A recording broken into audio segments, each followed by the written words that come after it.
Excellent. Okay, we're being recorded now, so that's fine. Well, thank you very much, everybody, for coming along to this special morning talk. I'm really pleased to have Professor Keir Reeves with us today. He is Professor of History at Federation University in Australia.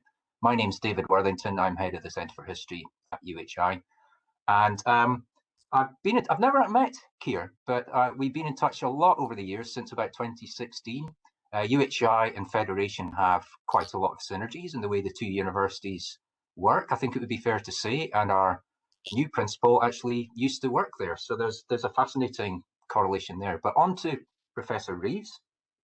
His talk today is called Whose History? Reflections on History and Heritage. I think it's going to be extremely interesting for us. And we were talking before things got going about both the conceptual approach to heritage from below, intangible heritage. Ian Robertson, my colleague here, has obviously worked on that, and several others in the Centre for History team have a research involvement in that area. But Keir has published a considerable amount in this field. A lot, I'm not even going to start to list them, but a lot of co-authored books, edited volumes. He's been the recipient of 7 Australian Research Council funded projects in the last decade, maybe less than a decade. He's researched, I don't know how many PhD students, but a vast number of PhD students over the last decade. Is very active at Federation in terms of the regional history of that part of Australia, but also mining history. Commemoration of the Second World War is a theme I've seen Keir writing on a lot in the last few years. So very wide-ranging in that regard. Without any further ado, I'm going to pass over to Keir, but just to repeat something I said a couple of minutes ago, which is, in terms of questions, there will be time for questions afterwards, and you can pop your question or your name in the chat facility, and we'll see you there. But Keir has also said that if you do wish to come in at any point during his talk, that would be fine. But can I encourage you, if you want to do that, just again, put a message in the chat so we could be alerted to that, because otherwise it could just interfere with the audio. Okay, so that's enough from me. I'm going to pass over to Keir now. And Keir, it's over to you. Thank you, David, and thank you also to Ian and Nicola as well, and the Centre for History. And good morning to everybody. Thanks for going along so early. It's good evening in Australia.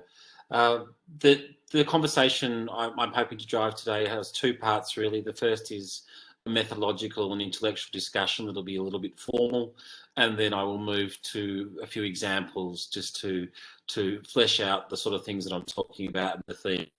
And hopefully people can jump in, or it'll trigger some other response from you. So this morning's presentation considers some global examples and discusses the changing use of history and heritage over time. The idea of contested memory provides one way of explaining interpretations of the past and management of heritage sites in the present day. The late David Lowentheil's influential observation about the relationship between history and heritage defines history as fact, that is, what happened, and heritage is a subjective rendering of what happened. More recent historiographical discussion, since Lowentheil's seminal The Past is a Foreign Country in the 1980s, has emphasised that history is as much a politically and culturally constructed engagement with the past as heritage is. However, the process of history and heritage making have been studied separately in different disciplinary environments. That is to say, they exist in separate but complementary methodological streams. Perhaps it's worth comparing and contrasting the methodologies and discussions about the politics of history and heritage that have occurred during the past 3 decades. I contend that this approach, the consideration of different understandings and representations of the past, is best understood through a joint interpretation. I know not everyone will agree with that, but that's the premise of this article. Perhaps it is time to update the work of Lowentheil that contributed to new historiographical debates and indeed disciplines. From heritage, he drove the heritage in the 1980s, certainly in a more formal sense. Memory studies has emerged, and of course public history has grown from strength to strength in many parts of the world.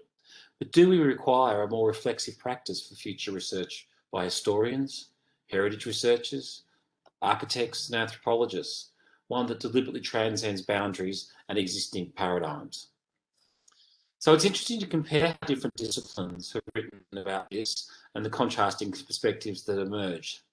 These include the bureaucratic approach, the bureaucratic approach of heritage agencies that you will be, I'm sure, familiar with in different parts of the world or in your own experiences. Memory cultures that have emerged from the memory studies approach. An anthropological approach that emphasises corporate issues. History, my key discipline, that emphasises state-sanctioned meta-narratives often. While the archaeological emphasis understandably tends towards the creation of culture and material culture.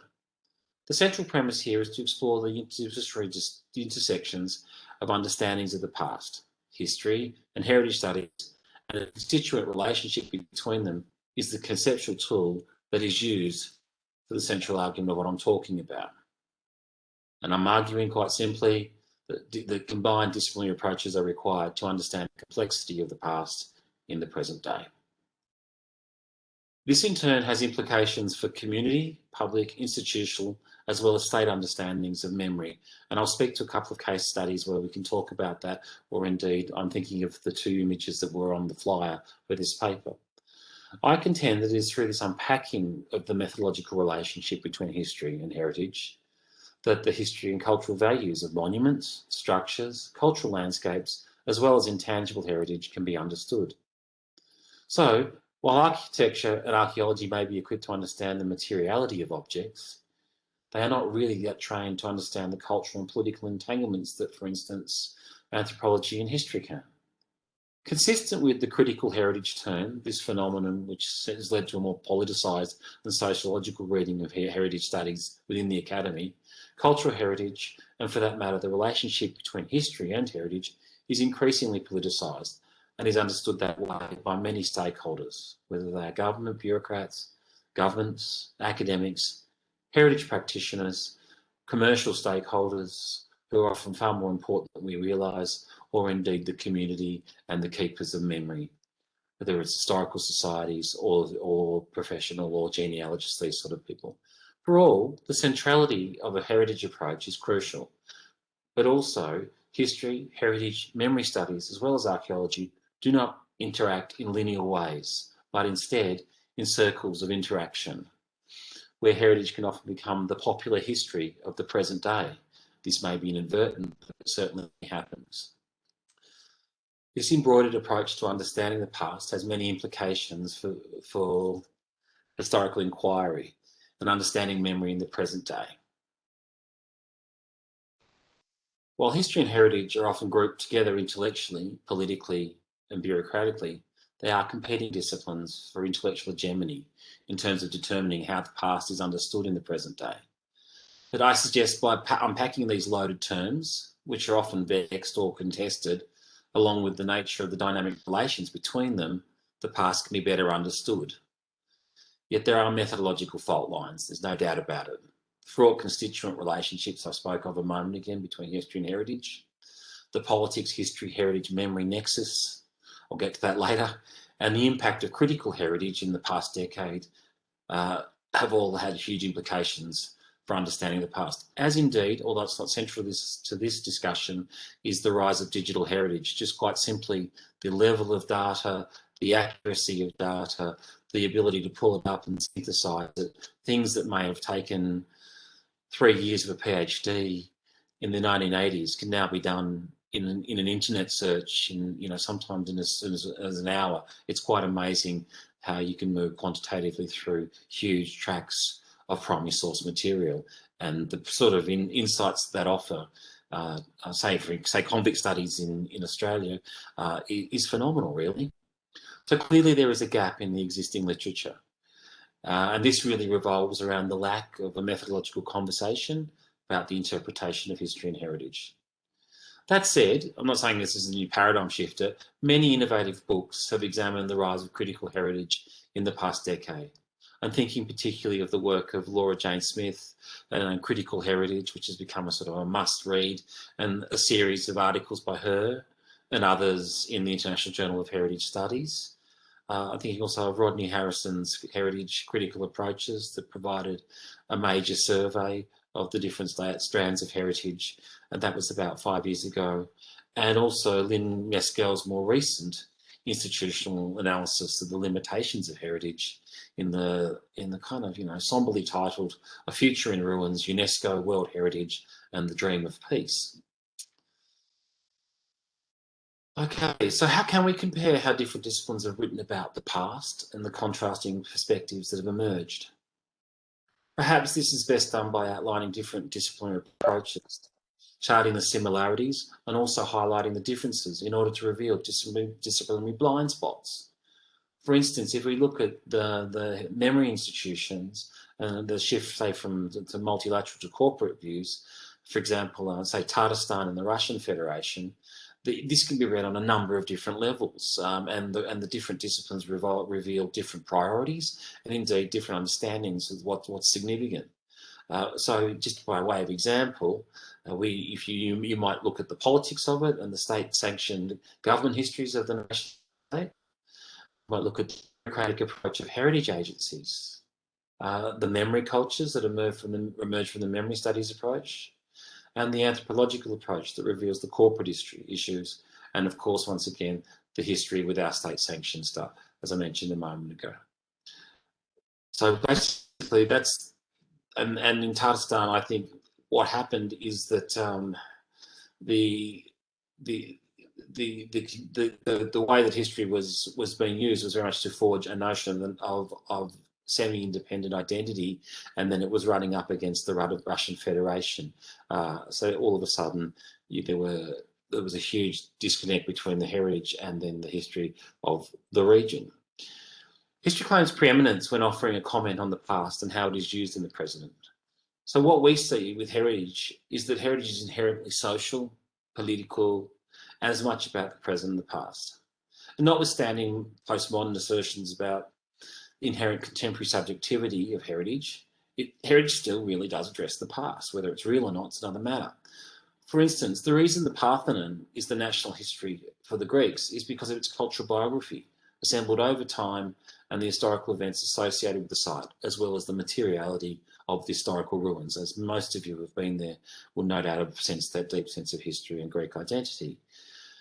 History, with its understandable focus on what happened in the past, is not equipped to deal with the present. Architecture and archaeology may be able to do so, and indeed heritage, but I'm not sure if history can always do that. It can provide perspective and understandings, but once again, history and heritage are not the same thing. The relationship between the various approaches to the past is highly politicised.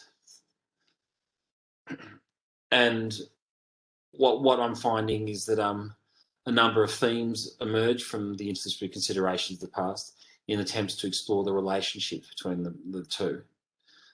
Where I'm from, there's a huge issue around post-colonial heritage and memory and legacies, and examining the experience of post-colonialism, and I think it resonates in places such as Canada, the United States, New Zealand, and Australia, and it's relevant in all those societies, and the response has been very different.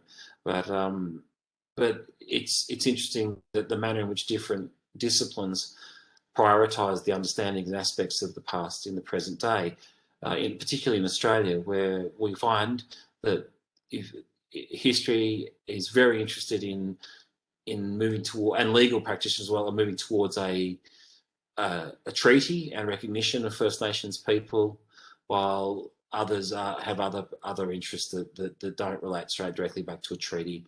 And what the treaty essentially means is that the First Nations people will be recognised formally in the Australian Constitution. The politics, history, heritage, memory studies nexus that I mentioned is really a theoretical comparison that uses archaeology, history, memory studies, and cultural geography to examine how political agendas of the past can be understood. Cambodia is a particular case in point that I'll talk about in a moment, and particularly the heritage legacy of the Khmer Rouge, a case study for exploring the approaches that I'll talk about.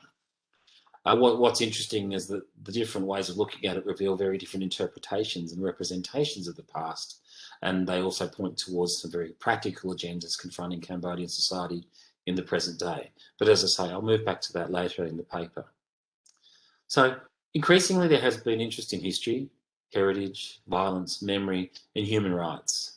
That seems to be the story of a lot of the 20th century big histories. And I guess it's important to unpack these different responses. And that's, as David mentioned, that's been what I've been really interested in the past 5 or 6 years ago. I'm somebody that comes from a pacifist family, but I found myself writing about war a lot. And maybe that's because Australians seem to have an obsession with Anzac and war service that some of you may or may not be aware of, but it's just so prominent, and the implications of how the past is remembered is, in terms of the war memory, is huge for Australia. And once again, I'd just like to touch on once again about the digital heritage and archives as well. Digital heritage mediums and their implications of how the past is remembered is really important. I think particularly the case with war memory, and I think there's been a number of conversations about constructed archives that many of you will be aware of. I'm thinking of what Derrida said in the 1990s, that National Archives are inherently political and historically selective projects. And that certainly is the case in Australia today, where there are questions of funding, or lack of funding really, and there are certain key documents that are, I guess you could say, are at risk in terms of their conservation, and that has huge implications if you read the National Archives as a keeping place of memory or community memory, but it also points towards how I guess allied areas such as libraries and archives sit with historians, in that they don't seem to be a priority where in the funding regimes of various governments. But having said that, within the digital humanities and digital anthropology, there is agreement that the digital infrastructure is culturally constructed, and it contains presuppositions of those who design them. And I think that's definitely the case with the National Archives in Australia. I'd be interested to hear what other people think about other parts of the world. Okay, so really just to finish this more formal part of the paper, I just think each approach brings different perspectives and methodological strengths, but ultimately I think it's very important that if we're going to have a greater understanding and clarity of where history and heritage intersect, and if they do in any way that represents new meanings or greater depth of understanding, I think there has to be a greater recognition of a number of different approaches are required for greater clarity and understanding. So ultimately, I'm arguing against disciplinary orthodoxy. I feel a heretic at doing this as an historian who did his PhD at a very orthodox school, but not to the extent of merging them all together, but instead to reading and applying the different disciplinary perspectives. And as to this, I'll now turn. Okay, so I'd like to talk about reading the past in the present in Carcassonne in Languedoc in France. The former Albigensian historic fortified city of Carcassonne is largely defined by its medieval citadel and is a strikingly visual site that was inscribed on the World Heritage List in 1997. Really, it comprises two cities: the old medieval walled city, restored in the 19th century, and now deservedly a World Heritage Site, and the newer 700-year-old city of Carcassonne on the opposite bank of the Aude River. Really a bastide that has grown into a significant town with a great market, art museum, and some significant religious sites. Underpinning its material culture and epic medieval fortified architecture, a culinary heritage and intangible practices typified by the array of charcuterie and regional wines, including the Azil Growers Cooperative. After Paris, Carcassonne is France's Carcassonne is France's most visited tourist destination. The bones of the structure of obvious immense significance to heritage practitioners and architectural types with an interest in built forms. The heady appeal of striking medieval architecture, an extensive site complex with capacity for mass visitation, and localised food and wine artisanal culture make it a cultural tourism and destination branding marketing dream. The walled city of Carcassonne, architecturally and in a collective civic sense, undoubtedly deserves World Heritage listing, even accepting, or partly because, of the 19th century restorations.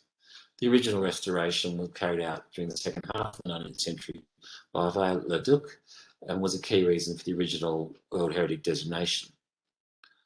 However, what would anthropologists, cultural historians, many in the audience I suspect, and those with a memory studies gaze on the present day make of Carcassonne during a street walk of day constructions of the past? The buildings, the streetscapes, the quality of the site are often obscured, almost totally, by tourists carrying ephemera, tourist-oriented shops, cheap bars, cafes that are totally ahistorical.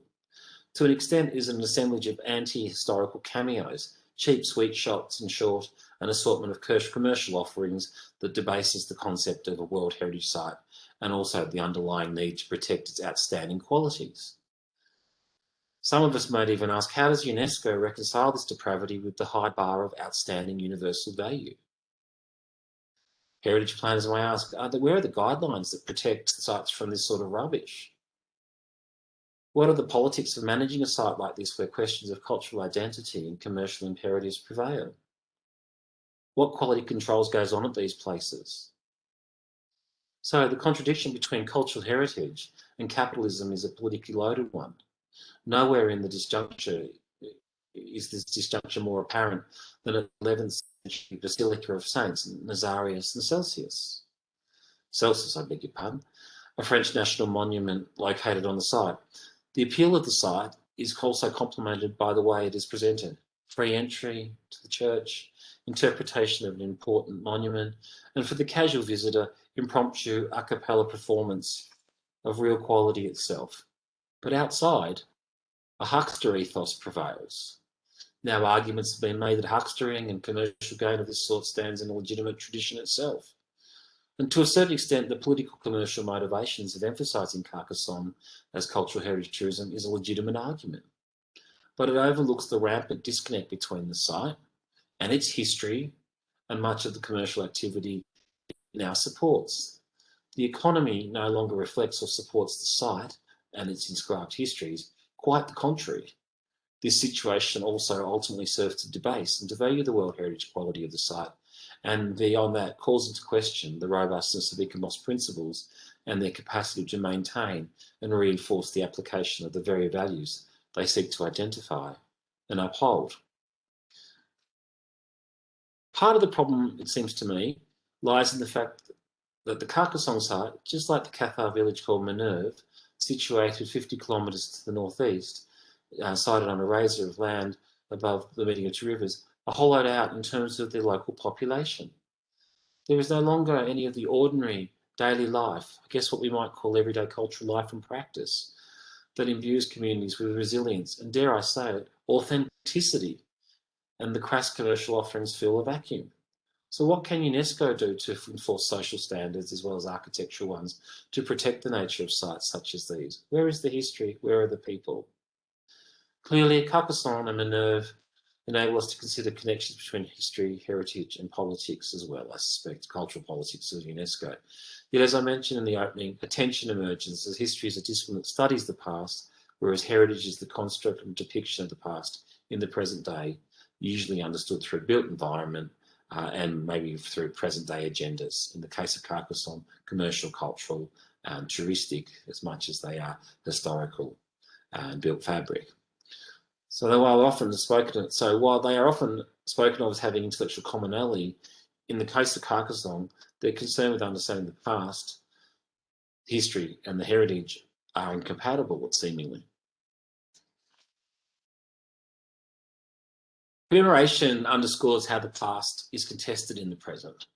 This contestation occurs through the interpretation of the sites and the level of historical significance attributed to places. Sites of memory, lieu de mémoire, as Pierre Nora famously or infamously coined the phrase, are in effect heritage sites with values determined by present-day agendas, planning, cultural, political, social, rather than established through historical narratives underpinned by historical research. Part of the appeal of these sites is they often take on a symbolic life of their own. The tendency has been for the emergence of contested narratives. This is a process where sites associated with key historical events become heritage constructions of the past in the present day, like Carcassonne was talking about. And as William Logan, Bill Logan and Laura Jane Smith said in their opening Key Directions in Heritage series, book series, Heritage can be used in positive ways to give a sense of community to disparate groups and individuals or to create jobs. But it can also be used by governments in less benign ways, they say, to reshape public attitudes. So accordingly, the politics of site management and community identity directly influenced the cultural making, marking and commemoration that occurred. Or to put it bluntly, as historians, our interest is in the study of what occurred in the past, whereas heritage, often the dominant determinant of these sites of just memory that I'm talking about, is the perception of the past as conveyed in the present day. And this is what's particularly been the case during the recent centenary of the Great War, where the panoply of respective national governments was deployed to commemorate the events.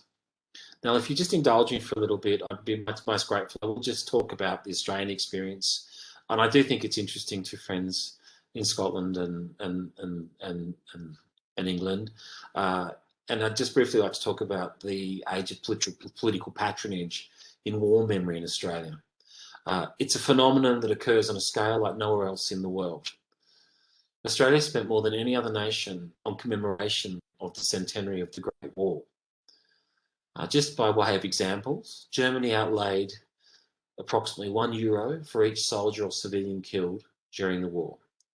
France spent €32 for the same cohort. And the United Kingdom, €68 per soldier or civilian killed as well. Australia spent €5,537 per soldier or civilian killed in the Great War. The States just blew so much money. So despite these extraordinary figures and the desire of political leaders to use ANZAC, the Australian New Zealand Army Corps, to stoke national sentiment, ANZAC, which is the Australian kind of, I guess, the Anglo-Celtic Australian leitmotif of service and national sacrifice, a highly politicised one, no doubt, but ANZAC remains a grassroots phenomenon, a mythology that survives and flourishes because the seeds of political patronage fall on fertile ground, or fell on fertile ground.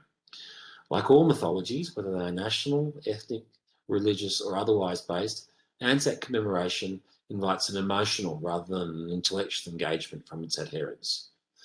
Other recent examples in terms of Australian expenditures are $62 million on the Sir John Monash Centre. He was the last last person knighted in the field. Actually, he was the head of the Australian Army. He's seen as a great Australian. So they named the centre after him. They spent $62 million on it. It's Villers-Bretonneux in France, which is another touchstone for Australian war service overseas, and a marker, if you like, of memory in the First World War. Now, I should also tell you, I'm not sure if anyone been to Australia, but the Australian dollar runs at about 2 to 1 to the pound. So just double everything in terms of and it's about the same price parity. So we've effectively put $134 million into an interpretation centre in another country. And just this bears comparison with the Histoire de la Grande Guerre museum in France. And while the Histoire is a sombre place that emphasises the tragedy and complexity of war, some have argued that the Sir John Monash Centre glorifies war.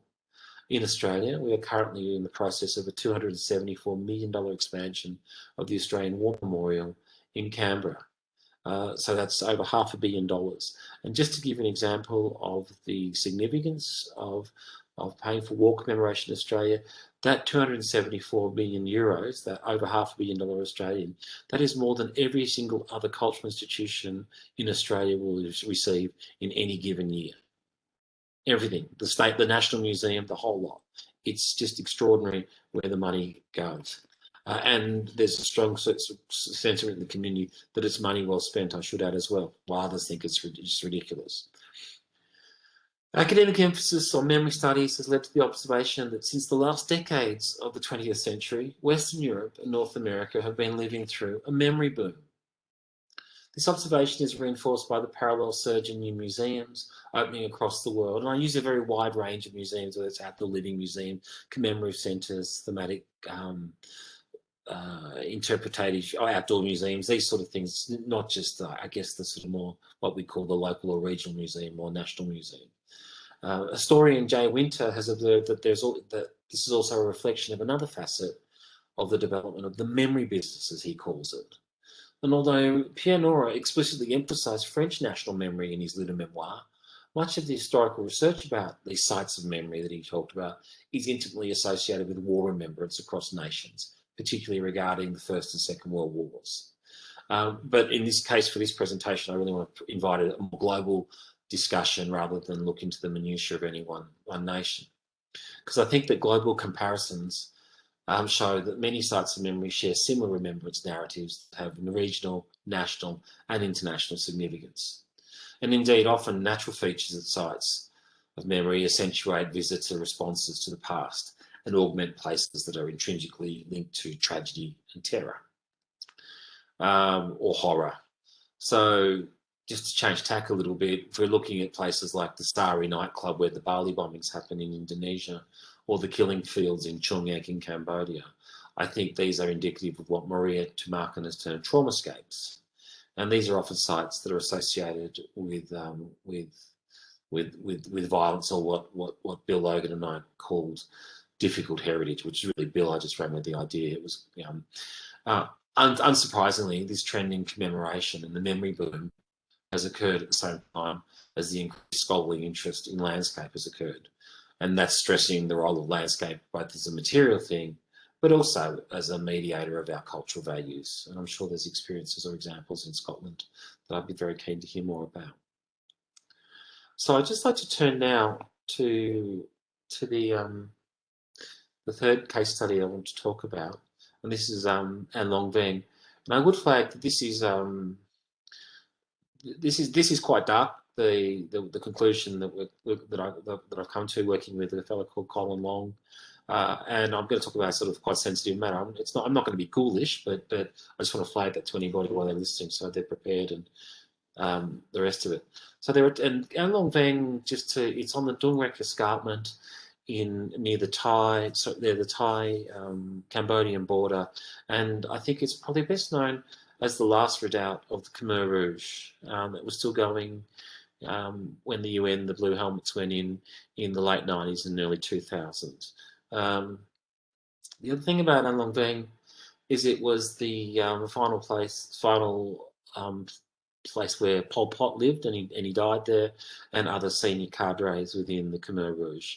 The fact that they escaped justice, or have only just been called to justice in the last few years, I find that extraordinary, but that's sort of by and by. I just wanted to sort of provide a bit of insight into An Long Veng.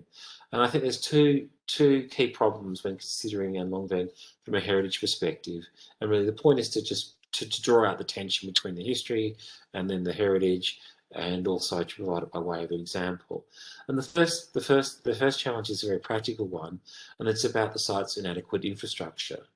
And more about in a moment. And second, and perhaps far more importantly, is the temporal proximity of the Khmer Rouge period. It just wasn't that long ago. And the still open wounds that have continued to afflict Cambodian society. It is a traumatised society in so many respects. And if we talk about Marion Hersham post-memory, intergenerational memory, and whether we accept that or not, but or inherited memory that are perceptions, I can tell you from quite seriously, my grandmother in 1980s Australia felt very keenly about the Irish famine, and that's 130 something years later. So look, I just think given that Cambodia's trauma from the Khmer Rouge is literally only decades ago, it might be 40 years since 1978, but it's still very valid. It's very current, and it's still in some respects unresolved. And this means that it's extremely difficult to interpret and promote the site in any objective, non-politicised or constructive capacity. So put simply, the violence of the recent past is still too raw, and the impact of the genocide on their own people, I would add, is too difficult a topic to broach in terms of public commemoration. This in turn has resulted in an amnesia about the past of An Long Veng and its hinterland communities. And this is unsurprising given that the region has the dubious honour of being the last stronghold of the Khmer Rouge. And furthermore, the Byzantine nature of Cambodian politics means that it is intensely difficult to contextualise these sites historically and to interpret them without causing offence to powerful lobbies within the region. Ultimately, ongoing attempts to create a tourism industry concentrating on a heritage strategy, emphasising sites associated with the Khmer Rouge, have come before the history and indeed human rights aspects of the region, and they haven't been contextualised, and I suggest that the necessary process of healing has not occurred. My understanding is there's still less than 10 psychologists in Cambodia today. An Veng represents an interesting case study highlighting broad issues about the transformation of places associated with extensive violence in heritage sites. It represents a key site within a much broader landscape of violence in Cambodia, including the better-known prison in Phnom Penh, and also its killing field, Chung Ek, to the north of the city. However, is it An Veng site that one is invited to wonder what the role of heritage is in these areas? Does it exacerbate or absolve the events of the past? Or is it part of a constructive dialogue of reinterpretation of the recent past with the broader aim of reconciliation in present-day Cambodia?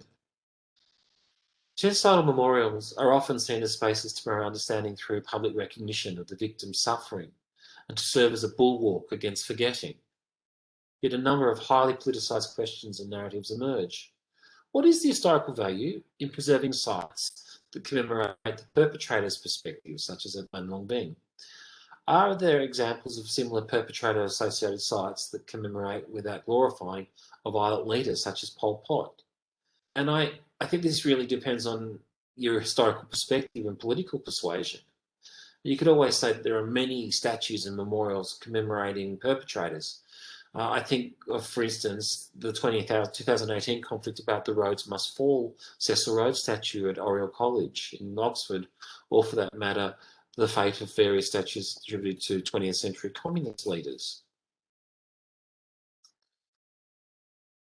That said, there are very few examples of universal commemoration of such widely loathed people such as Pol Pot and his and Nunche Tamok, also known as Brother Number 5 or the Butcher, without acknowledging the fate of their victims. It is complex when thinking about figures, historical events associated with them, that are increasingly viewed as problematic, including widespread violence in Cambodia, or, from where I live, the legacy of the European conquest of the non-European war, or the complex and fraught events and the legacies of the American Civil War. So much of this is really driven by the weakness of the Cambodian state to properly integrate the poor and isolated far-flung regions into the cohesive community of the modern body politic. Seemingly, the only response is to have attempts at economic development in the border regions, and for the thematic matter for An Veng is the legacy of the Khmer Rouge as a living history museum, as a cultural heritage destination. So I kind of suppose that An Veng as a heritage site, especially in its current state, it's been this way for about a decade, contributes little to understanding the genocide, and perhaps it could be presented in a more useful and effective way. And this, in turn, leads to a broader question that emerges from considering An Veng as a heritage site, and that is, why would you want to commemorate it? Why would you want people to go to An Veng? The only association that it has in terms of historical significance is this is the last bastion of the Khmer Rouge. If you want to commemorate the Cambodian genocide in a respectful and healing way, there are really more appropriate sites that are clearly associated with the victims, such as Tul Sleng or Chung Ek. The memorialised infrastructure, limited as it is, remains closely associated with Tamok, this Brother Number 5. This is a site which is almost entirely associated with perpetrators, and it's difficult to see how it can be interpreted, for instance, as a house museum, to Tamok, effectively. After all, Hitler's bunker was levelled, while the topography, and they also suggest that Lee Miller, the very famous photographer, that she was the first photographer in there. She experienced quite serious PTSD, traumatic stress disorder, from her experience of Hitler's bunker. And so his bunker was levelled, while the topography of Terror Museum at the former Gestapo headquarters and the GDR Stasi Museum, the Stasi Prison Museum, both emphasised the victims and the legacy of their presence endures. This is not the case at An Veng, and the experience is exacerbated by the apparent presence of reconstructed Khmer Rouge and their supporters. So when we were when we were doing field work in An Long Beng, we met two people that called themselves guides, and I don't think they would have been more than somewhere between maybe 16 or 18 years old, maybe a little bit older. I don't think so. And it turned out that they had been child soldiers in the Khmer Rouge, and their new job was guiding around the Tamok House Museum. And my Colin, who I was working with and published with, we just had to leave. We just found it the most probably problematic thing we'd ever been associated with. It was just unbelievable. And the fact that it was being funded by various agencies with the best of intentions sort of really spoke to just how full on the disconnect has been. So I might draw to a conclusion. This paper has been part of a broader global interdisciplinary conversation about history, heritage, memory, and the contemporary uses of the past. And obviously I'm driven by, at the moment, the methodological discussions about the role of interdisciplinary research and how to understand the past in the present day. And that's probably how, just in personal reflective note, that's how I've ended up somewhere at the intersection of history, heritage, landscape, and cultural tourism. And it's really led me to this point that for a long time I quite uncritically accepted they were all interrelated, and history and the heritage sat really well together, and one was just an applied part of the other. But actually, I'm not so sure. I think they speak to each other, but they sometimes speak past each other, and sometimes they certainly aren't the same thing. And during the past 3 decades, different disciplines have increasingly critically explored how the past is mobilised in the present day. And although these different approaches, they've been inspired by a similar suite of key works, each has developed its own way of exploring and understanding the past. So I kind of mentioned this earlier on, but I thought it was worth reinforcing in the conclusion. So just despite sharing conviction that the use of the past in the present day needs to be critically explored, to differing extents, history, heritage, memory studies for that matter, all speak past each other intellectually when interpreting and constructing the past. So how can we evaluate different approaches and test the limits of each discipline for understanding the past in the present day is important. It's important because if as researchers, as historians and others in allied disciplines, we want to provide a means for navigating how history, heritage and memory studies understand the past. Thank you. Thank you very much, Keir. I'm sure we're all applauding that. That was a really terrific presentation, very thought-provoking stuff. And I'm really struck by history and heritage as 2 terms, but the other word that kept on coming into my mind during your talk was memory.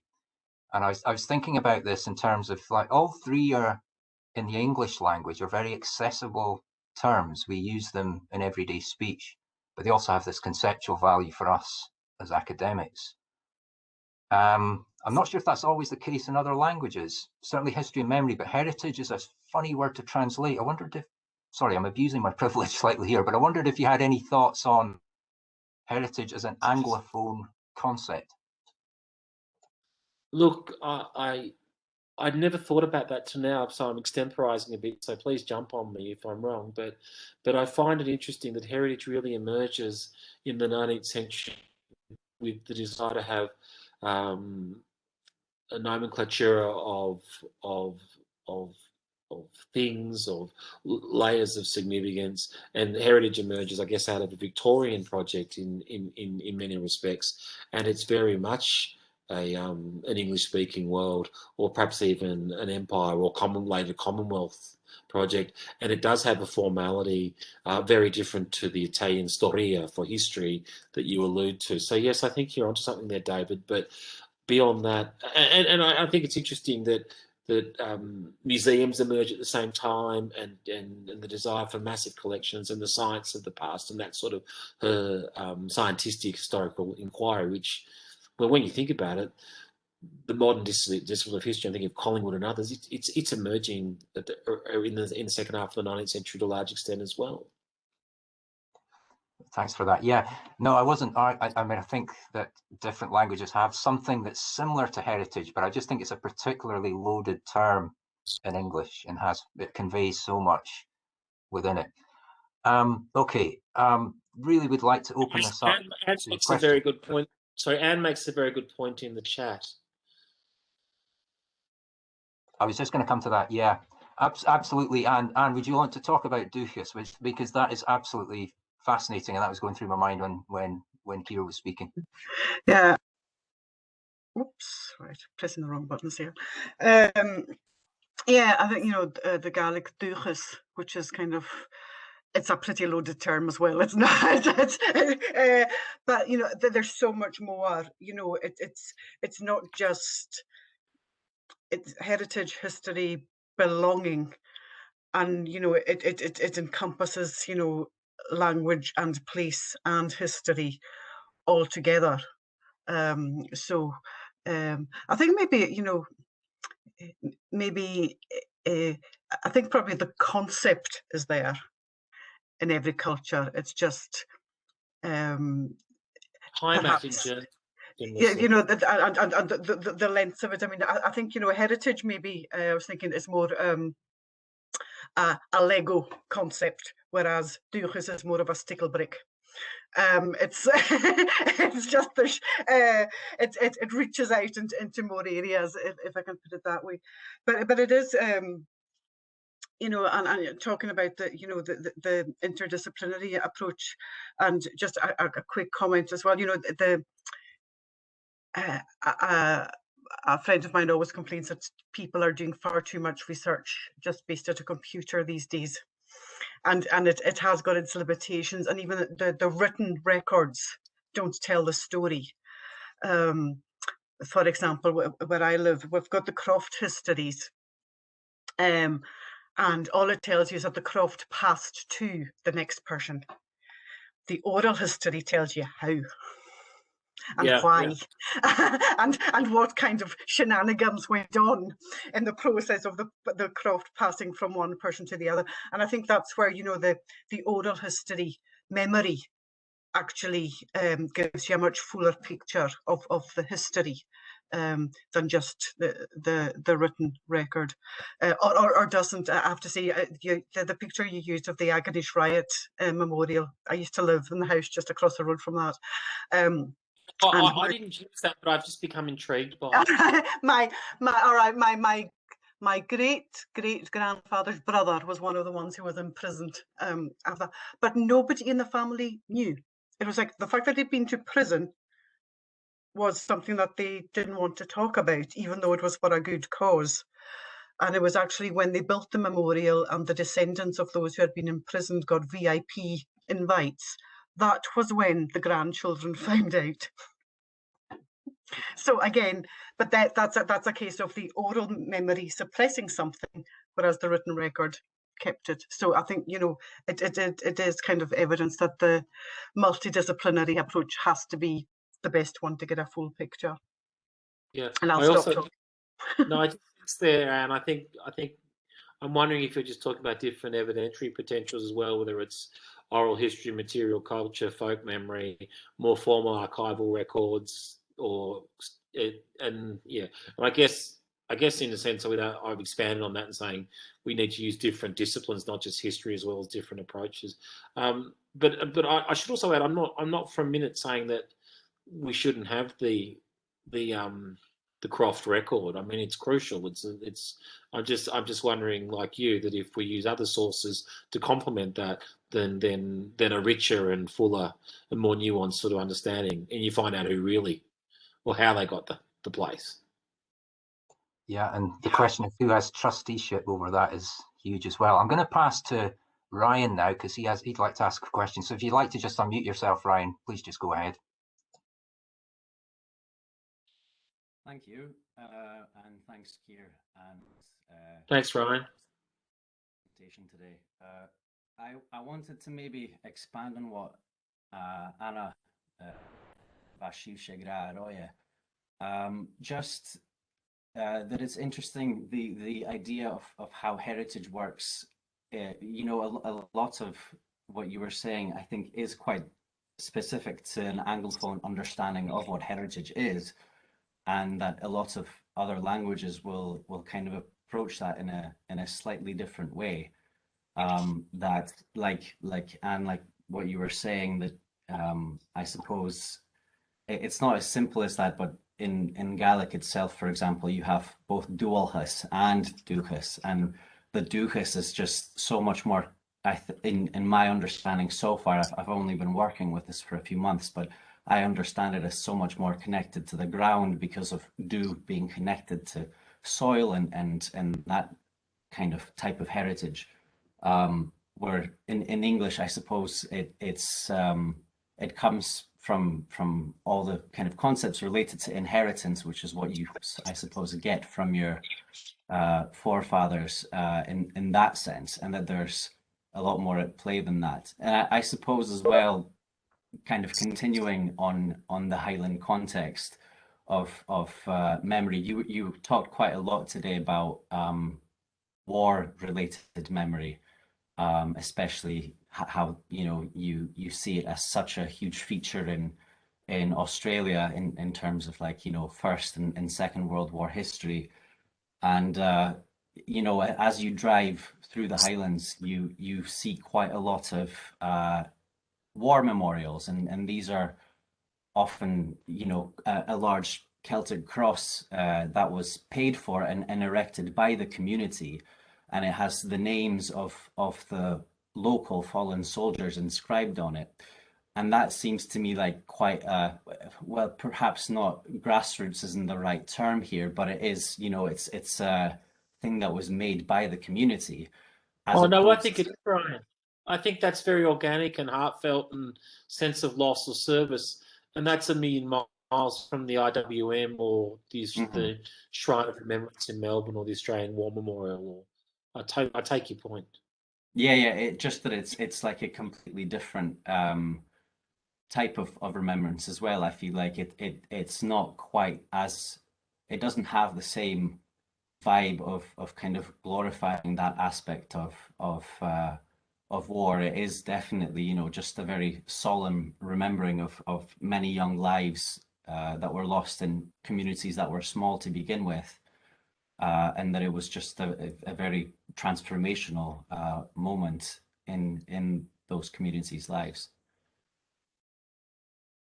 Yeah, and I think you'll see that echoed over here, Ryan, where I live. You weren't here in the prelude to the paper, but where I live in a Scottish migration settlement, and in the next village, it's one of the only places in Australia that is like, say, the Scotland or England or or Great Britain, in that it has close proximity villages. And in the village next to mine's a place called Kingston, and it also has a very moving avenue of honour, and which acknowledges the fallen and also those who served. But the point I'd make, what makes it quite a sombre rather than some celebratory or militaristic or perhaps jingoist or politicised reading of the past, is the fact that the place still has a smaller population than it did before the First World War. The men literally didn't come back. Like, I think 46% of the village didn't come back. So it goes beyond the politics or our historical sympathies or political persuasions into deep sense of family memory, and it's still felt, like what's now 104 years later. Thanks for that. Okay. It leaves me equivocal about how I feel about these things, because I was heading to, like so many people who do Australian history in the last 10 years, into the centenary of the Great War. And there were buckets of money. There was also buckets of money in the Australian Research Council as well. If you wanted to get a grant, it was a good time to go for it, if I'll be quite frank with you. I'm not being cynical or pragmatic, but at the same time, it was extraordinary that very few people wanted to have that much of a reflective consideration about what it all meant and think about those very intensely personal narratives. That's fascinating, and I wonder if in a few years there'll be more of a sense of that. If the more people have a distance on the commemoration, they'll be able to comment on that. Look, I've been thinking about this a lot, David, but I'm also thinking in a few years they're going to start putting their hand out for the centenary of World War II, aren't they? The first person to write the big book there, or yeah. But I think, in without being so cynical, I think there, with the passing of time, there will be more perspective, and I hope what you're saying happens. Okay, I'm just anxious to get onto a few questions. We've got a couple in the chat and 2 others which have been posted to Ian. So no, not at all. I don't want to. I think Joanna's probably picks up in there. She's written a really interesting piece in the chat. Joe, do you want to come in and talk about that briefly? It'd be great to hear your thoughts on this. Yeah, just very briefly, I've just popped a little quote from Sorley McLean into the chat there, which has really stayed with me and actually, interestingly, came to my attention in a kind of popular-ish music song tune by the band Nightworks from the Isle of Skye. And it's interesting that that's how this quote came to my attention, because it's an example of what Ian would probably describe as heritage from below. These are, young people who these words were written in the 1970s, and it still resonates for young people today. And it just, for me, demonstrates what you were saying here about we use words in academia and in everyday language, and we're not always necessarily conscious of how those words are being picked up, even before we even start talking about translating into different languages. Even if we just limit ourselves to the English language, there's often a disconnect there. And I think that quote really exemplifies that.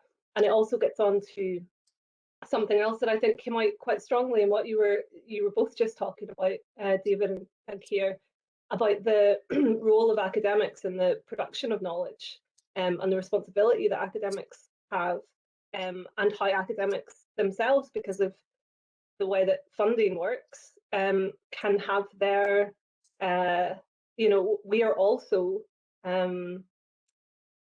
part of a sort of, we are influenced by these external things in terms of what we choose to study, what we can get funding for. And that's not necessarily always a bad thing, but I think that it's important to be conscious of it, and to acknowledge it. So that's my little piece. True. Yeah.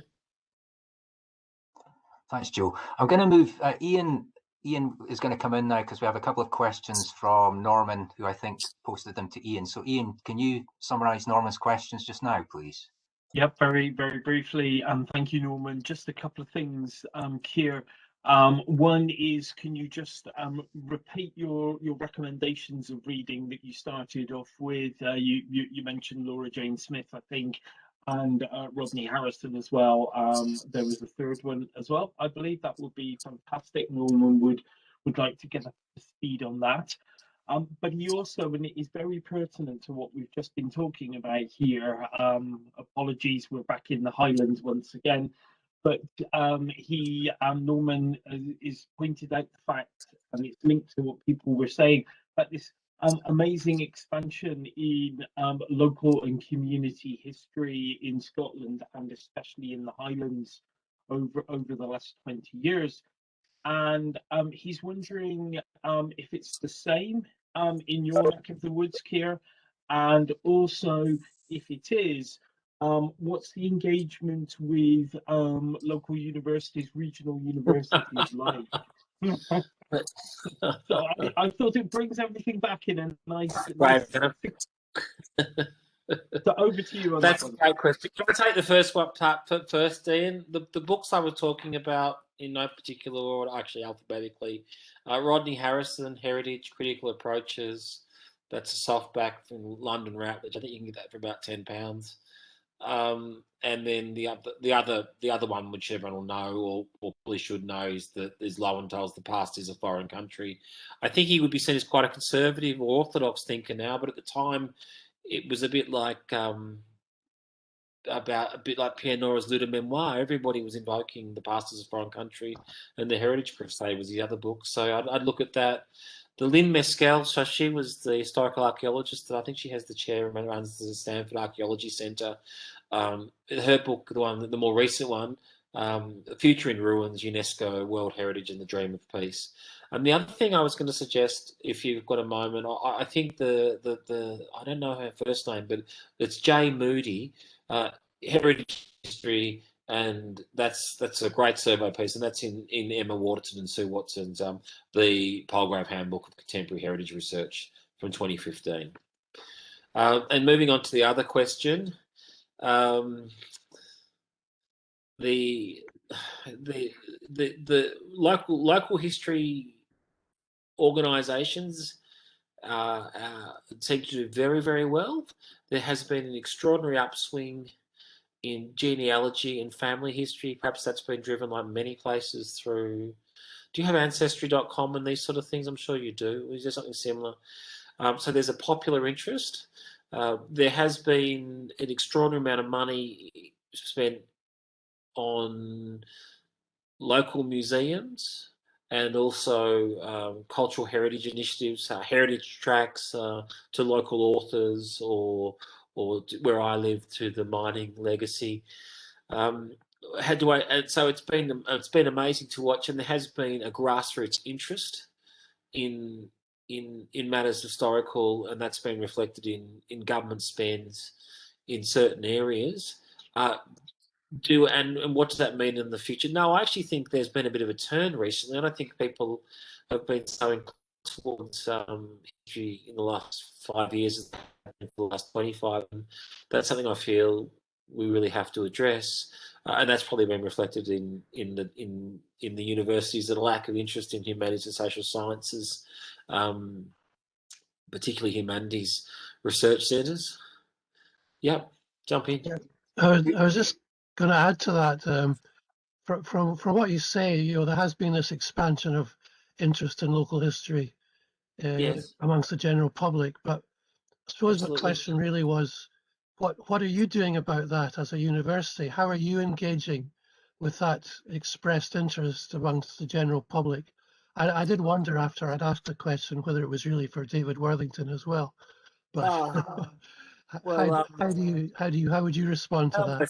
I almost want to go Chatham House rules here, Norman, and turn the recorder off, but don't leave it on, because I'll just say it. We had a history centre. We got a 3, so we turned lead to gold for a small university. It was very community focused. It had over 50 postgrads. It housed an ARC project, and it became a place where many people. Was their clearance place, if you like, for doing history, whether it was community history, Australian history, local history, heritage, and in fact there was also a stream that was looking at the legacy of the Australian Commonwealth Royal Commission into Institute of Child Sex Abuse, because unfortunately Ballarat was a bit like Boston, that film Spotlight. It was a bit like that, so that's had a huge shadow that runs through the city. So we had a number of different people that were empowered by being part of a local history thing, and they were actually part of a university and in some cases it was the first time they'd ever really engaged with a university, so it gave them perhaps a little sense of local profile, but also of dignity, and that was something that I feel very strongly about. That was the most important thing we've done. For whatever reason, they decided they didn't want to fund an Australian History Centre. They're not that fashionable at the moment, but I suspect, so sorry to be the cynic in me, but I'm a bit like Beria. I've been rehabilitated to the Politburo, and I've been made the director of an even bigger centre with a couple of other people looking at future regions research. And the reason I mention this, Norman, is because I spoke to the media the other day about 400 kilometres away at another one of our campuses, and I said up front and centre, if we can't speak to our community, if we aren't doing history and heritage with our stakeholders, if we aren't going out there and reading with historical societies, if we're not finding pathways for people to get into master's programs, if we're not looking at other disciplinary things and talking with stakeholders such as cultural institutions, museums, Sovereign Hill, which is the second biggest tourism attraction, tells the Goldfield story narrative, or we're talking with First Nations people and genuinely doing something about reconciliation and respect, then we're missing a trick and we're not really doing what we should be doing as a regional university. I don't see what we do as being explicitly researched. The research comes, you should be confident enough you're any good that it's going to be good and it's going to be globally significant. I see what the mission is to do good research and incredible engagement, that stakeholder engagement, and having an outward-looking focus. So that's my pitch. That's what I believe in. That's what the new centre will do, the humanities and heritage stream that I'm heading up. And if in all honesty, if we're not doing that, I don't want to be an academic in the bush. I'm just not interested. Here. I was looking at our last newsletter, Norman, just in terms of what we were doing, and saw we had 40 different events which were not teaching and research, but about community-based stuff. And I was talking with Keir about this before the talk, about as a regional university, perhaps we have some advantages in the way that we can engage with people beyond the university, other people who are engaged in the past. And I think we're doing what we can. Anyway, I don't want to hog the discussion any longer. We've got just a couple of brief points from, sorry, Norman, yeah, briefly. I need to move on to a couple of other questions, but yeah, please do come back. Well, I just wanted to ask about the specific book I was interested in. You mentioned that it was published about 5 years ago and talked about different strands of heritage. Which book was that? Oh, that is I think that's the Rodney Harrison heritage. Norman, I'll put it through on the chat, okay? Okay. Yeah, I think you're right, Keir. I think it would be the Rodney Harrison one, and I think that is Norman, available as PDFs, free downloads online, so it's easily accessible. If you don't pick it up, Norman, drop me an email afterwards, and we can pass on the link to you. Thank you. I just wanted to allow Gemma, if she wished to come in. There's a interesting chat going on there, and Anne, I'm afraid we might have to forego your second question. Sorry about that, but if we could go to Gemma. Gemma, do you want to just come in and talk about what you've been writing there, which, as Ian says, looks like a really interesting example?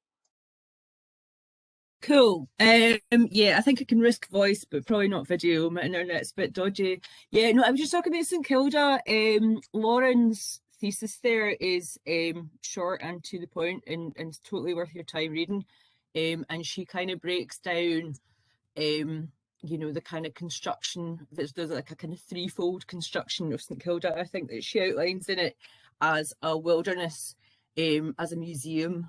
What was the other one? I can't remember. I'd need to look at it again, but it's excellent. It's very sharp, and she kind of highlights the way that, you know, the kind of like artificiality of that environment and the way it's presented as this kind of natural, kind of you know, preserved in aspect kind of historical landscape, basically results in this kind of weirdness where you know, the interactions between humans and the non-humans on St Kilda become kind of problematic. You know, like you have the thing with the bonksies, that you literally can't step outside the village without a flag on a pole sticking out the top of your rucksack because they dive bomb you the whole time. Yeah, so yes, that's it. Laboratory Museum. Excellent. Thanks, Ryan. Yeah, whereas this is something that if you go for the traditional kind of day trip experience to St Kilda, or certainly if you only do the one work party, you'll never really kind of see, because it is the way it's all presented and constructed to you. And certainly if you look at the National Trust for Scotland's material on the website, it's all kind of the island at the end of the world.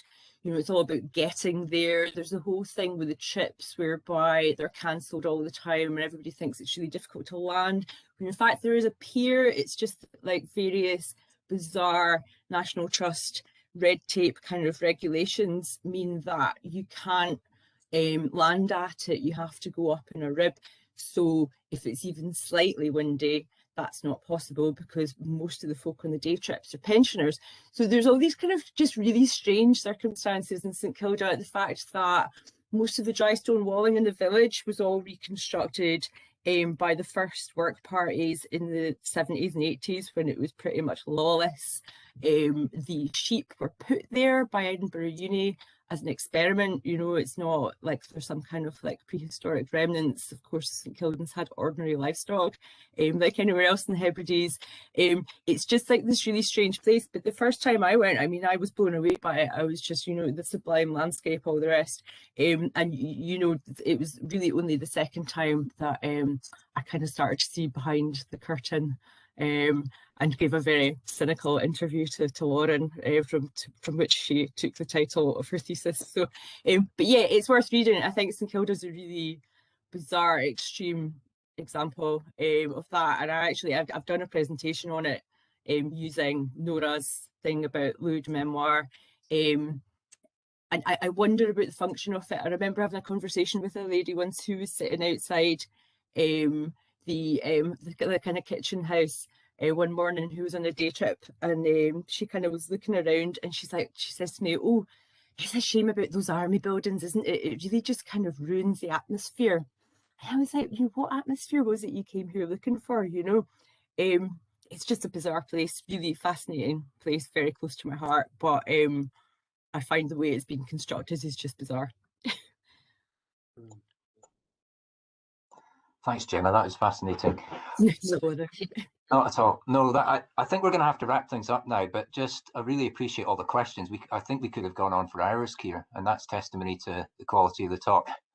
But it's a Thursday morning, and we've all got things to do, sadly. So I think we're going to draw it to a close now. Isn't it just, yeah, it just opens up so many possibilities and different directions. This, what gets forgotten, what gets remembered, all these terms that we've been grappling with, and I think we're all reflecting on these in different ways in our daily lives constantly, but we don't give ourselves enough time, perhaps particularly in the pandemic, to think these things through. So thank you so much, Keir, for spurring that discussion, and it will lead on from here, I'm sure. Greatly appreciate you giving up your time, and thanks to everybody who came along. Keir, you want to come in just before I finish? Yeah.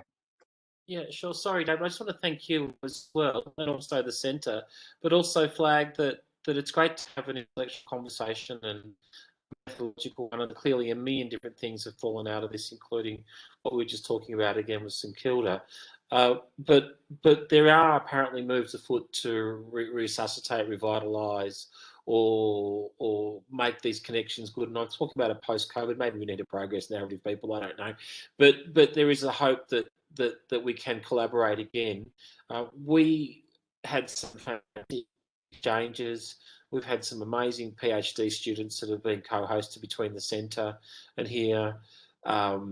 I just think that perhaps just giving the talk, just as food for thought more than anything else, it'd be good if we could develop the relationship, especially if your Vice Chancellor and President is interested, because I certainly sense there's a will at this end that was in abeyance for a few years.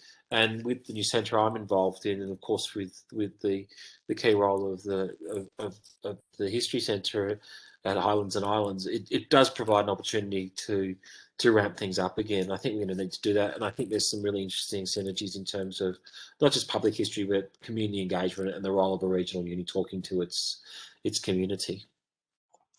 That's a really great and non-cynical way to end your presentation. We've used the word cynicism a couple of times, but absolutely, Keir. Yeah, totally agree with you. So thanks for that. And once again, just thanks to everybody for coming along. I think do we have one more talk in our series still to come? Could somebody confirm? Yeah, I think we do. Thank you, everybody, for saying my name properly. Okay, I'm glad we did. Only in Scotland I've ever heard Keir said properly. Oh, well, that's good. Excellent. Thank you, everybody. Enjoy the rest of your day, and we'll see you again soon. Bye. Thanks for the opportunity. See you. Bye.